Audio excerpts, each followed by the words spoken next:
थोडा तुम्ही तिथे वेळ दिला असतात त्या सगळ्या गोष्टी तुम्हाला कळल्या असत्या.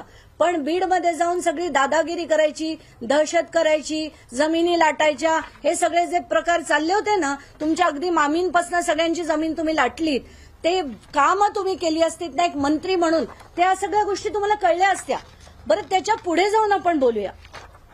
आता 2 अधिकारी आहेत, तर एका अधिकाऱ्यांनी काय लिहिलं होतं ते आपण वाचूया.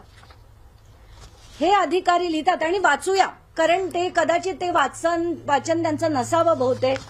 तर म्हणून मी सांगते, हे आयुक्त कृषी जे खरं ह्या टेंडर प्रोसेसचे अध्यक्ष म्हणजे नियंत्रण अधिकारी बनवल्याचा GR देखील आहे, आणि तो पण 12 मार्चलाच काढला गेला होता की हे कृषी आयुक्त हे याचे नियंत्रण अधिकारी असतील.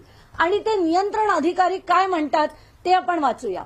महाराष्ट्र शासनाने थेट लाभ हस्तांतरण धोरण स्वीकारल्यापासून शासकीय योजनेमार्फत द्यायच्या निविष्ठा आणि शेतकऱ्यांना थेट खरेदी करण्याची मुभा देण्यात आली असून संबंधित म्हणजे 19/4/2017चा शासन निर्णय त्याची अंमलबजावणी करण्यात येत आहे.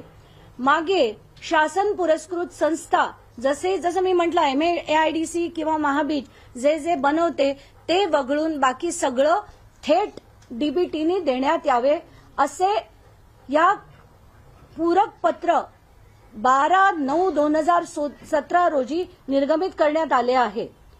आता पुढे ते काय म्हणतात, कापूस व सोयाबीन पिकाच्या उत्पादकता वाढीमध्ये आवश्यक असणाऱ्या या निविष्ठा देखील महाराष्ट्र कृषी उद्योग विकास महामंडळ तसेच शासकीय संस्थेमार्फत राबवण्यासंदर्भात शासन मान्यता देण्यात आली आहे 12 मार्चला. त्याच्याकडे पण मी पुढे येतेच आहे.